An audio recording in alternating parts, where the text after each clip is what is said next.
with difficult people. Have you ever had to deal with difficult people?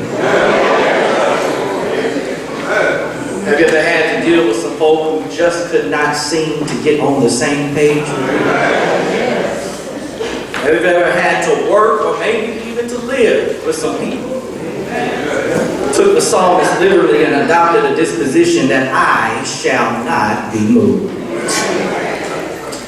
In our text today, we see that Nehemiah even had to deal with some difficult people. As we've been journeying through the book of Nehemiah for these past 2 months, we have seen just how far God has brought Nehemiah. God has brought Nehemiah from serving in the king's court in Persia to now rebuilding and repairing the wall around his native homeland, not so much for a wall's sake, lest we think the call of God is to build a wall now, because it's not. Somebody will catch that on the way home. But it's about restoring the witness of a people. When going about this type of holy work, God raises up visionaries and God grants vision in order that it might be aptly articulated and clearly communicated in order that God's glory might come to pass. How many of you know that when you work for God, God does not promise only days of joy? There will also be days of pain. God does not always promise us only days of sunshine, but that there will also be days of rain. How many of us know that God does not always promise us an easy road? But He does promise that He'll walk with you along the way. So Nehemiah has endured some of these struggles already. He's been accused by his colleagues, Sanballat, Tobiah, and Geshem in chapter 2 of committing treason against the king. But now, having galvanized the people and having motivated them with God's vision, Nehemiah's struggle will now turn inward. Instead of dealing with some outside enemies, he would now have to deal with some internal difficult people. Yes, there would be many who caught the vision and respond in kind, let us rebuild, and there will be some of those who said that they got it and then won't do it.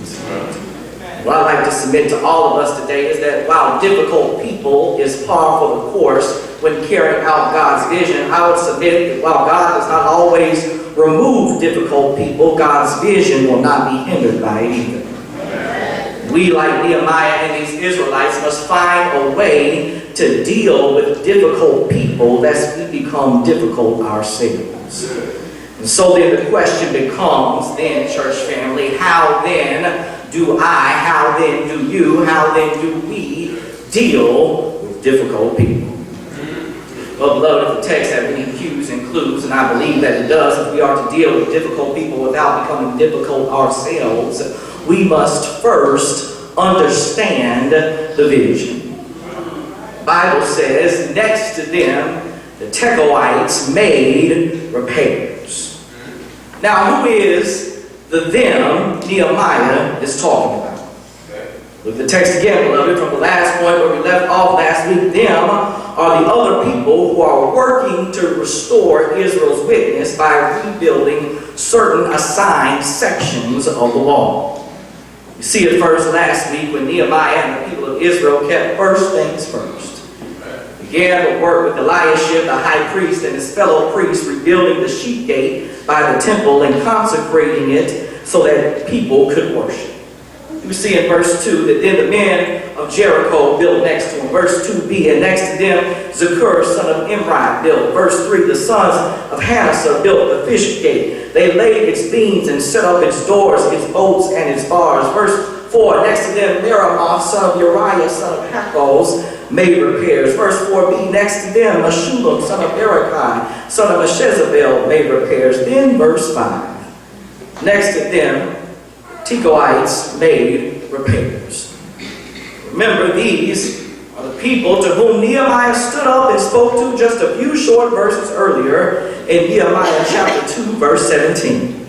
You remember Nehemiah said to them, "You see the trouble that we're in, how Jerusalem lies in ruins with its gates burned. So come, let us rebuild the wall of Jerusalem so that we may no longer suffer disgrace." People responded in verse 18 with a hearty, "Let us start rebuilding." Not already through half of chapter 3, which is the line-by-line record of those who financed and rebuilt the wall, we see that the vision must be understood for what it is, and that is that vision is always bigger than you. Vision is always bigger than me. Vision is always bigger than one person. Vision is always bigger than one group of people. Vision is even bigger than a bunch of willing people. Guess what else is true? Vision is way bigger than one difficult person. Vision is bigger than one group of difficult people. Beloved, vision is the thing that God gives us to move us from the ruins to restoration. To have vision from God means that you, my brother, my sister, are incredibly blessed by God. To have vision from God means that God must think highly of you. Somehow, some way use you to do His holy work. To have vision from God means that greater is still available. That all things, no matter how big or out of reach they may seem, are still possible through Christ who gives you strength. To have vision from God means that it requires us working together when we can, and sometimes it requires us working around difficult people when we can't. Doing what we have to do when the time and situations call for it. To have vision means that our focus has to be held in attention to the right thing. And while vision is ultimately for other people, while vision is accomplished by people working together, while vision is given to ordinary people like you and me, vision is not clarified when I set my sights horizontally, that is, looking at what's in front of me. Vision is clarified when I set my sight vertically, that is, looking to what's above me. Understand, vision is to keep your sights and intentions set on the source and purpose of your vision. Noted English architect Sir Christopher Wren was contracted to supervise the construction of a magnificent cathedral in London.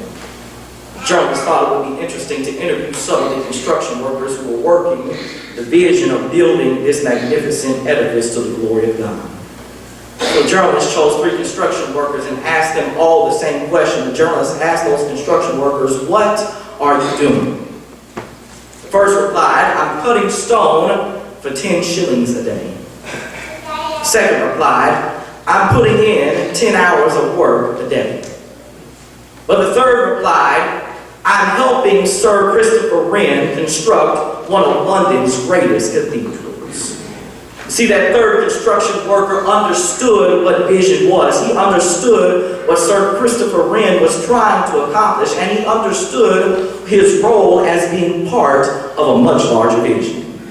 He understood that while he was just one cog in a wheel, without him working his part, the wheel, that is London's greatest cathedral, would not be built. When we can understand the vision, each of us in our respective places can work together toward getting it done and keeping the main thing, the vision, as our singular focus. In order to deal with difficult people without becoming difficult ourselves, we must understand vision. And if we can understand vision, secondly, we can understand the variables. Look at the text again, child of God. Verse 5 says, "Next to them, the Tekoites made repairs." This is the first time a group of people from a specific location are listed in this record.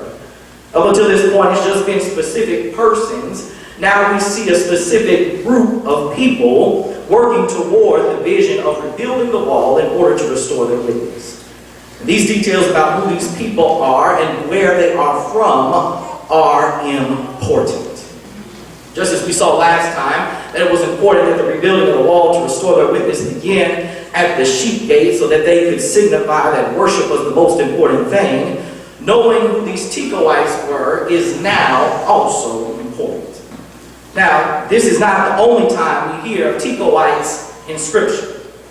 Because my Sunday school saints in the sanctuary will know that Tekoa is the place where the minor prophet Amos is from.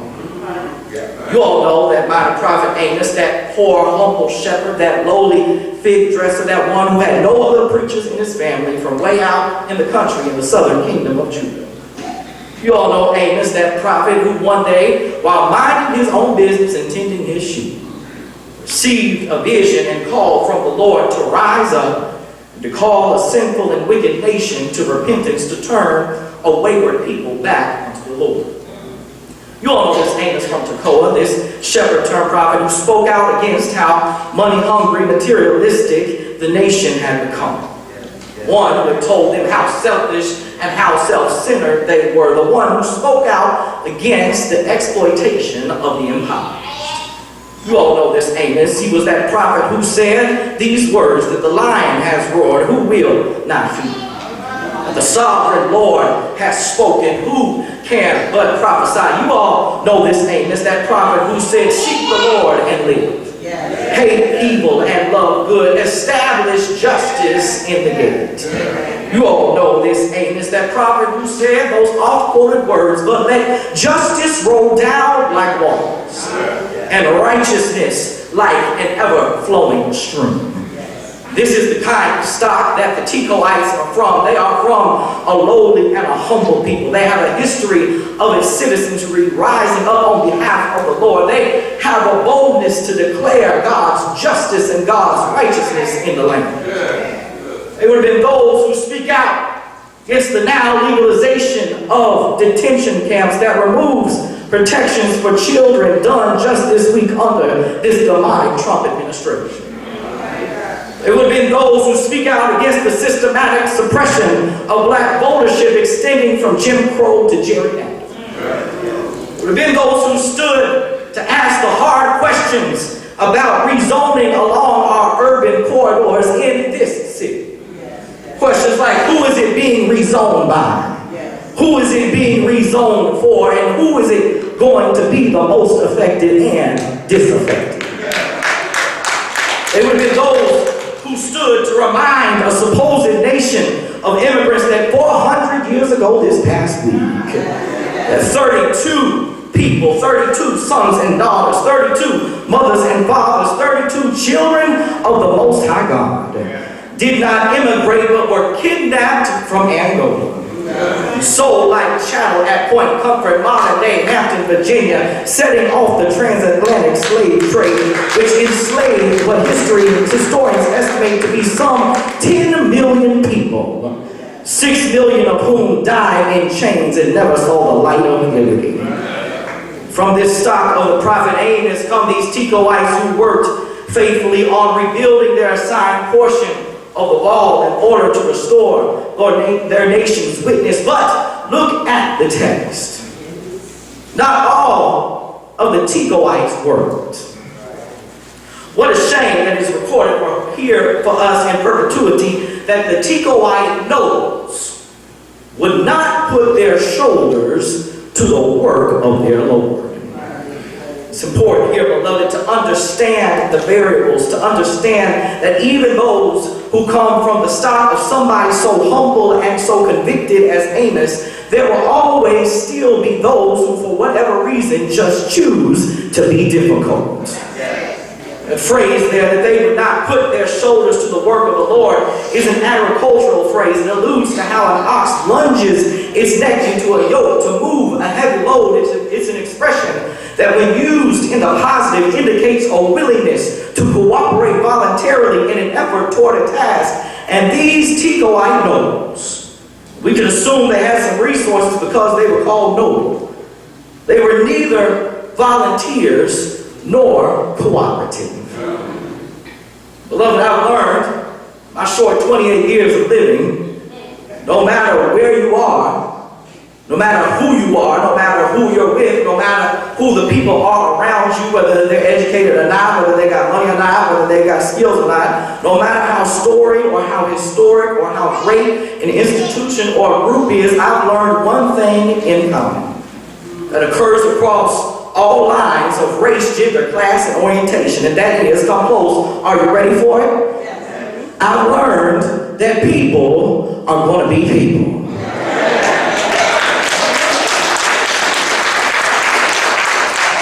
Because I'm a Baptist preacher, I've learned that there are three kinds of people in every organization, workplace, family, group, or even a church. There are one, those who watch things happen. Two, those who make things happen. And three, those who wonder what just happened. You know these folks. One, the able but unwilling. Two, the able and the willing. And three, the willing but the unable. It's important, church family, that if we are going to deal with difficult people without becoming difficult ourselves, we have to remember that people are going to be people. We have to guard ourselves against acting like the people we complain about. So if we're going to deal with difficult people without becoming difficult ourselves, we've got to learn the hard lesson of not taking everything so personally. Yes, sometimes it is personal. But oftentimes, ain't nobody thinking about you. Since this is back to school Sunday, I remember being a student at the illustrious Fisk University. I love my school. Lord knows I go hard for my alma mater. I love Fisk. Fisk forever will be my dying refrain. And I still recommend Fisk for all of our college-bound youth. That is the Lord's gospel for you this day and age. Lord knows at Fisk we've got more than our share of difficult people. One phrase we repeated to ourselves at Fisk to help center us when folk tried us was, don't take it personally because you're not the person who got you here. Somebody else does to you what somebody else says to you, what somebody else tries to do against you really has little to do about you and really has more to do about them. That's why if we're going to deal with difficult people without becoming difficult ourselves, we must understand the vision, we must understand the variables, and thirdly and finally, we must understand our victory. The Bible says, but their nobles would not put their shoulders to the work of their Lord. That's the NRSV, but not all of your Bible translations agree. Some of your translations may say there, but their nobles would not put their shoulders to the work of their Lord, a lowercase l. Some of your translations there may even say, but their nobles would not put their shoulders to the work of their lords, that is plural lowercase l. Of course, this means that scholars aren't sure exactly how to translate this verse. But what's important here for our understanding is to remember that the book of Nehemiah is not just a history book. It's a theology book about how God called a people through Nehemiah's vision to rebuild the wall around Jerusalem for the express purpose that Israel's witness would be restored. Remember, Nehemiah is not so much about a wall, it's about a people's witness. We can debate all day which translation is more accurate, whether Nehemiah was talking about supervisors or the supreme, whether he was talking about lowercase lords or the uppercase lord, but either way, one thing is for certain. That all of this that they were doing, this was the Lord's work. This was God's work. Whether or not the Tekoite nobles were first difficult toward their supervisors, ultimately, they were being difficult toward God. They would not put their shoulders to the work. They would not cooperate with the vision of God for them. And ultimately, in order to deal with difficult people, you've got to realize that if you've been called by God, if you're going to do what God calls you to do, if you're going to play the part that God called you to play, difficult people will come. People will try their hardest to hinder you, but they're not really hindering you. They're hindering God, who cannot and will not be hindered. Story is told when in the year 1783, Charles Seaman was appointed to a church in Cambridge, England. He was very delighted at his appointment to this church. people of his church did not share the same sentiments. Many of the prominent members of that church opposed his conviction about reaching the lost with the gospel. Show how difficult they were towards this preacher, they locked their pew boxes during the service and left pews empty so that those who heard came to hear him preach had to stand or sit in the aisles. Thank God on Sunday morning that we don't have a church like that. But eventually God began to work.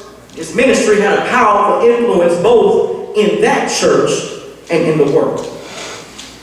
During the dark days of this difficulty that he faced, he wrote, "In this state of things, I saw no remedy but faith and patience." It was painful indeed to see the church, with the exception of the aisles, almost forsaken. But I thought that if God would only give a double blessing to the congregation who did attend, there would be, on the whole, be as much good done as if the congregation were doubled and the blessing limited to only half the amount. Am I see now, church family? But you got to realize that dealing with difficult people does not mean that you are doing things wrong. Dealing with difficult people is often confirmation that you're doing things right. Your call is not to make them do anything, but your call is to remain faithful and to see God's victory come to pass. If God's work won't be hindered by difficult people, you can't let the work that God called you to do to be hindered by difficult people. Got news to tell you, church family. If you're going to wait around for everything to be right, if you're going to wait around for everybody to get it together, you will never do anything for anybody. If you can do like those Teachers and work faithfully around those difficult people and work as if you're working unto the Lord because you are.